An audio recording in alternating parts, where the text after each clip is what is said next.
Olá, olá, sejam bem-vindos e muito bem-vindas ao programa Momento do Esporte.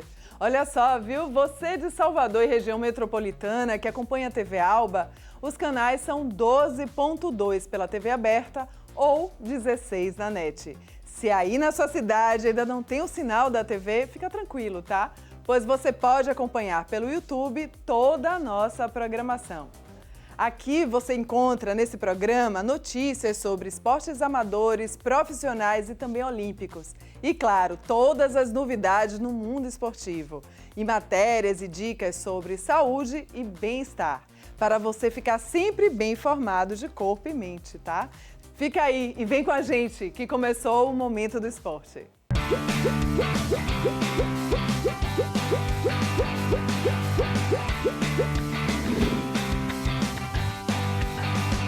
Agora vamos falar de saúde, viu? Muita gente acredita que quanto mais suar, mais peso perde. Será? Será que é assim mesmo? Será que aquela camisa bem encharcada depois daquele treino significa que você queimou muitas calorias? Ou o suor tem outro papel no corpo? A gente vai descobrir o que é mito e também o que é verdade nessa história, hein? Quero ver. Correr na esteira, realizar diferentes exercícios e suar bastante. Será que isso realmente resulta em perda de peso? Saulo Guimarães pratica atividade física todos os dias. Ele passa em média de 30 a 40 minutos na esteira. Apesar de transpirar bastante, ele sabe que suar não é o suficiente para perder calorias. Toda. Eu estou há 6 meses, estava treinando avulso. Por conta própria. Quando eu peguei um profissional que isolou meus treinos, que eu pude ter uma rotina assim até mais adequada para o meu ramo, muda totalmente, porque é menos esforço e mais prática, né? Consigo ter 100% de aproveitamento assim, e tanto de dieta quanto de musculação aqui, quanto de cardio, tudo. Já Aline Souza acredita que quanto mais suar, mais peso vai perder. Por isso se dedica intensamente aos exercícios. Eu acho que sim. Eu acho que quando a gente sua a camisa significa que a gente está fazendo um cardio junto com a musculação e ajuda a gente a perceber que está fluindo, né? Que está desenvolvendo tanto o ganho de massa muscular quanto a perda de peso. Mas, segundo especialistas, o suor é apenas um mecanismo do organismo para regular a temperatura do corpo. Ele, por si só, não representa uma queima de calorias significativa, a ponto de provocar perda de peso. É muito comum as pessoas relacionarem o suor com a questão da perda de peso, do emagrecimento, né? Ou seja, as pessoas entendem que quanto mais eu estou suado, mais eu estou perdendo calorias, mais eu estou perdendo peso. Essa relação não é exatamente verdadeira, tá? Isso é importante de entender. A forma como a pessoa lida, né, como a pessoa produz o suor, varia com várias questões. Tem questões genéticas, tem questões ambientais, né? Então, nós que moramos aqui no local mais tropical, temos uma facilidade maior de, né, produzir suor, enquanto que pessoas que moram em regiões mais frias vão produzir isso com menor frequência, mas também podem produzir em algum contexto. E não existe uma relação direta entre a produção de suor e o gasto de caloria, ou seja, uma pessoa pode estar suando bastante, mas não está gastando tanta caloria, ou o contrário, ela pode estar perdendo bastante caloria, dependendo do exercício que ela está fazendo, e não suar tanto. Outro ponto de atenção são as complicações da desidratação, como tontura, fraqueza, boca seca, urina escura e cãibras. Além disso, nem toda queima de calorias resulta diretamente na perda de gordura. Por isso, é essencial ter o acompanhamento de um profissional. Na balança ele vai olhar, estou perdendo um peso, mas não de maneira saudável. Então, por a gente morar numa cidade litorânea, de fato o calor acaba tendo a transpiração e perde uma questão de gordura sim, mas não da maneira saudável. Então o correto é aliar junto com a musculação e é que tem um acompanhamento tanto de um profissional de educação física como um nutricionista para estar atingindo esse emagrecimento de maneira saudável. Aline e Saulo já praticam atividades físicas há quase 8 meses com o objetivo de perder peso. E agora, com o acompanhamento adequado, começam a perceber os resultados. Se toda hora a gente está postergando esse começo, nunca a gente vai reduzir esse peso. Então, começar e nem que seja aos poucos, nem que seja um dia na semana, 2 vezes na semana e cada vez mais aumentando. 6 meses atrás eu estava mais ou menos com 126. Hoje eu já estou pesando 98, sem medicação, sem nada. Só realmente muito sangue aqui dentro. Ah, entendi. Tá aí então, né? Suar não significa necessariamente que você está queimando gordura, não é isso? Bom, mas que dá aquela sensação de dever cumprido depois do treino, isso dá, viu? O importante é manter a hidratação e focar naquele conjunto, né? Alimentação equilibrada, exercícios regulares e, claro, sem cair nos mitos. Ah, mas suar é bom, viu, galera? A jovem tenista baiana Gabriela Bettoni vem chamando bem a atenção nas quadras e já é vista como a grande promessa do tênis nacional.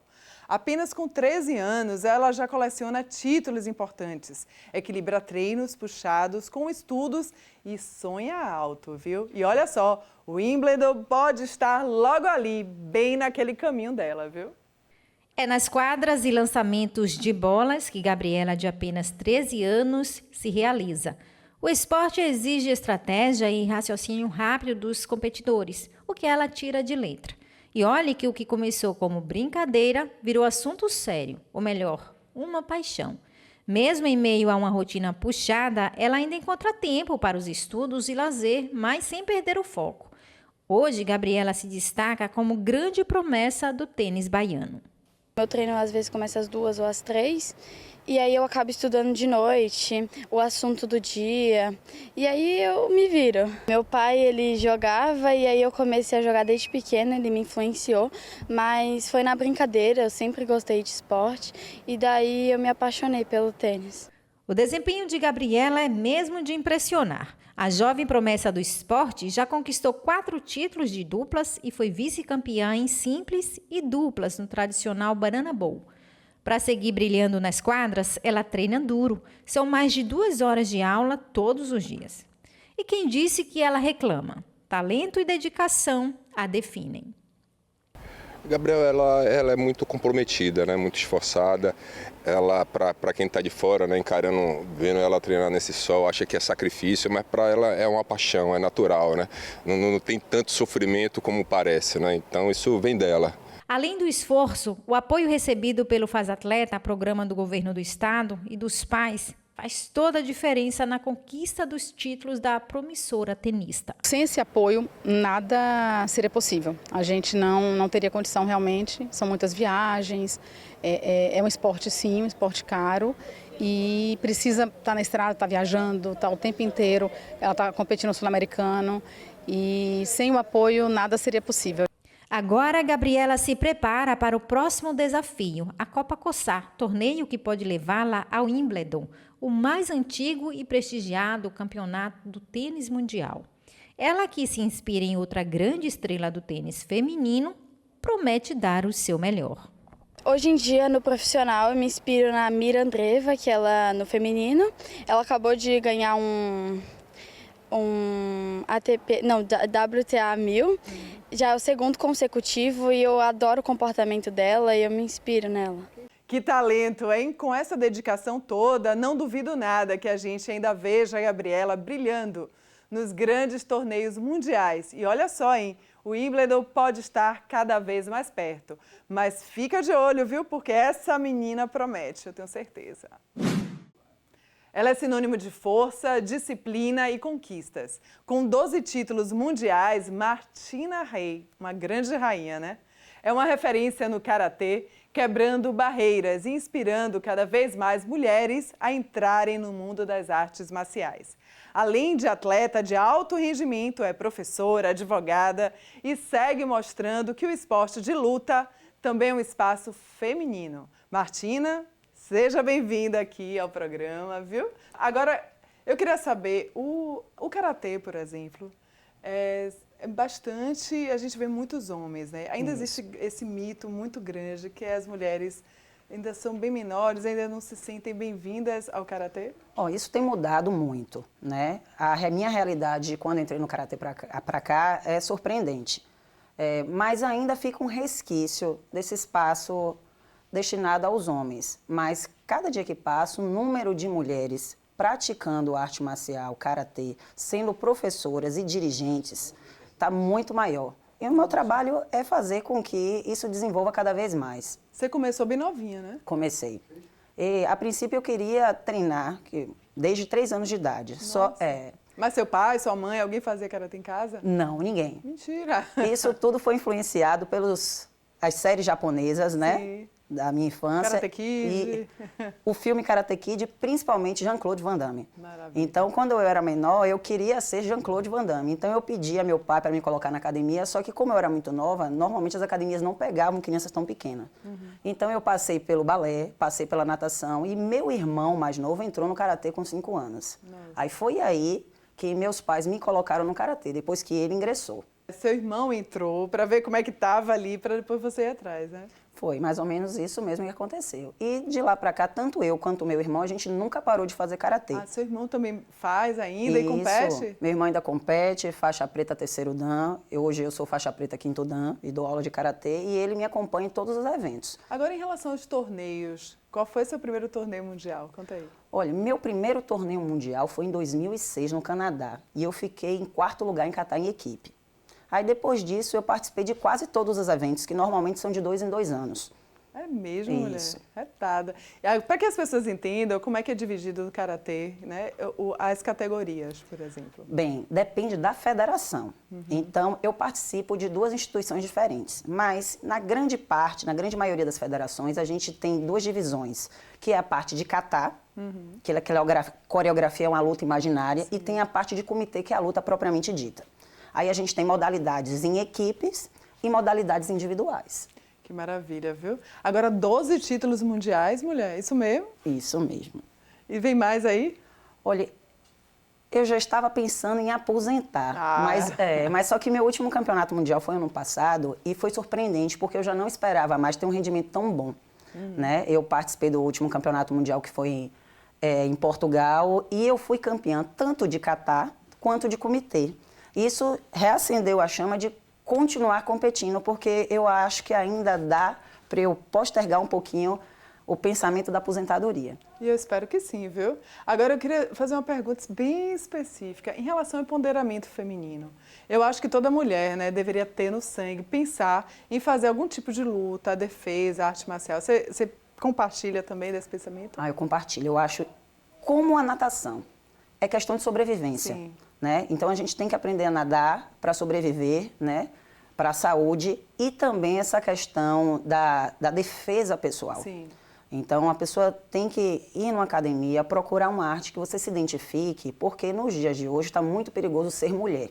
Com certeza. Então, se você sabe reagir, sabe se portar melhor numa situação dessa, se for mais resistente, mais chance de sobrevivência num caso de violência doméstica, Sim. nas ruas. Para a gente é muito, muito importante saber se defender. A gente está chamando a atenção aqui para todo mundo entender em alerta de sobrevivência, de autodefesa, e não para você entrar uma arma de fogo ou qualquer coisa, você ficar reagindo, né? Isso. Deixar isso bem claro.